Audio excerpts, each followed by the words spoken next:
পাকিস্তানের রাজনীতি আবারও উত্তপ্ত। রাজনীতিতে আবারও টানাপোড়েন। গত কয়েক মাস ধরেই ইমরান খানের শারীরিক অবস্থা নিয়ে নানান খবর সামনে আসছে। তার শারীরিক অবস্থা, আইনি লড়াই, নিরাপত্তা এবং রাজনৈতিক ভবিষ্যৎ সব মিলিয়ে পরিস্থিতি জটিল এবং স্পর্শকাতর। ইমরান খান পাকিস্তানের রাজনীতিতে এক বিতর্কিত কিন্তু অত্যন্ত জনপ্রিয় ব্যক্তিত্ব। তার দল পাকিস্তান তেহরিক-ই-ইনসাফ বা পিটিআই এখনো বিশাল জনসমর্থন ধরে রেখেছে, যদিও শীর্ষ নেতৃত্বের বড় অংশই আইনি জটিলতায় জড়িত। 2022 সালে অনাস্থা ভোটে ক্ষমতা হারানোর পর থেকে ইমরানের বিরুদ্ধে হয় একাধিক মামলা।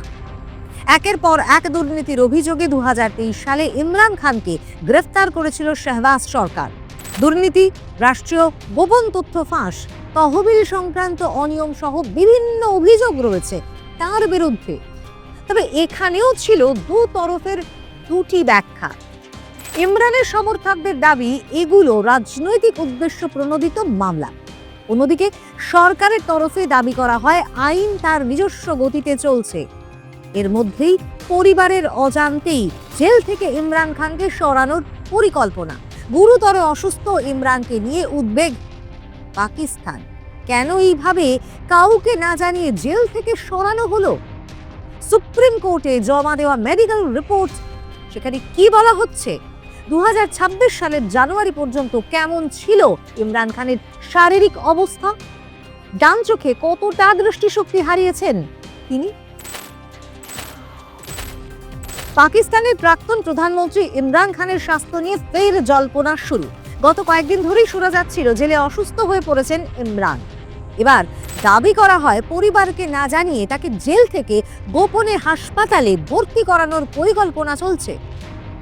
ডান চোখে রয়েছে মাত্র 15% দৃষ্টিশক্তি। দিনের পর দিন জেলে অত্যাচার, অবহেলার জেরে এক চোখের পুরো দৃষ্টিশক্তি হারাতে বসেছেন পাকিস্তানের প্রাক্তন প্রধানমন্ত্রী ইমরান খান। এমনটাই উঠে এসেছে এক মেডিকেল টিমের রিপোর্টে।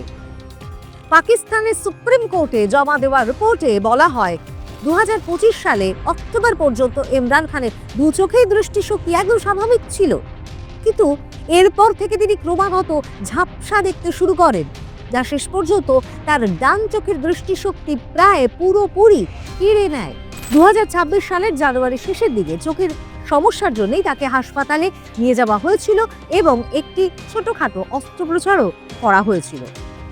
কিন্তু এই পুরো বিষয়টাই হয়েছিল পরিবারের অজান্তেই। এবার আবারও ইমরানের স্বাস্থ্য নিয়ে ফের জল্পনা শুরু। পাকিস্তানের তেহরিক-ই-ইনসাফের দাবি প্রাক্তন পাক অধিনায়ককে অত্যন্ত গোপনে জেল থেকে হাসপাতালে নিয়ে যাওয়ার পরিকল্পনা চলছে। পরিবারের দাবি 73 বছরের ইমরান খানকে যে হাসপাতালে ট্রান্সফার করা হচ্ছে তা তার পরিবারকে জানানো হয়নি। এমন পরিস্থিতিতে কি বলছে সে দেশের আন্তর্জাতিক মানবাধিকার সংস্থাগুলো এবং আইন বিশেষজ্ঞরা? আন্তর্জাতিক মানবাধিকার সংস্থাগুলো পাকিস্তানের কারা পরিস্থিতি নিয়ে অতীতে উদ্বেগ জানিয়েছে। রাজনৈতিক বন্দীদের ক্ষেত্রে স্বাস্থ্য চিকিৎসা রেকর্ড এবং নিয়মিত মেডিকেল বোর্ডের পরামর্শ অত্যন্ত গুরুত্বপূর্ণ বলেই মনে করা হয়। জেল থেকে ইমরান খানকে সরিয়ে নিয়ে যাওয়ার আবহে কি বলছে আইন বিশেষজ্ঞরা? গুরুতর অসুস্থ বন্দীকে সরানোর আগে পূর্ণ মেডিকেল মূল্যায়ন দরকার।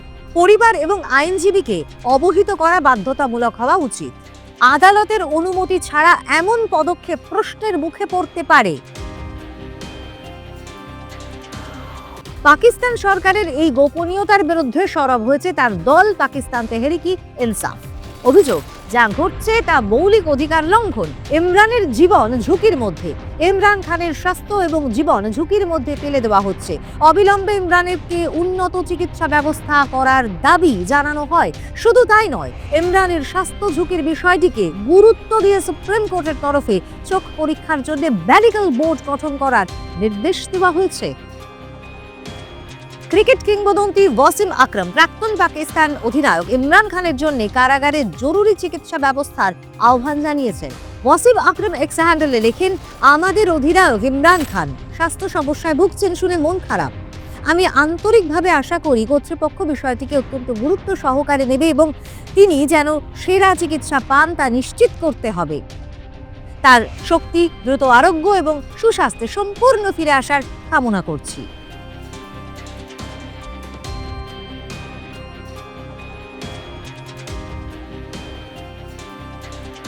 ইমরান খান পাকিস্তানের রাজনীতিতে শুধু একজন ব্যক্তি নন, তিনি একটি রাজনৈতিক আবেগ। এটি আন্দোলনের মুখ।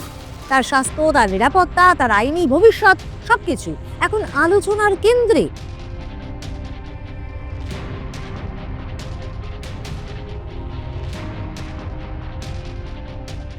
পরিবারের অজান্তে এই ব্যবস্থা পরিস্থিতিকে আরো সংবেদনশীল করে তুলেছে। তবে প্রশ্ন থেকে যায়, এটা কি নিছক প্রশাসনিক সিদ্ধান্ত নাকি বৃহত্তর রাজনৈতিক কৌশলের অংশ?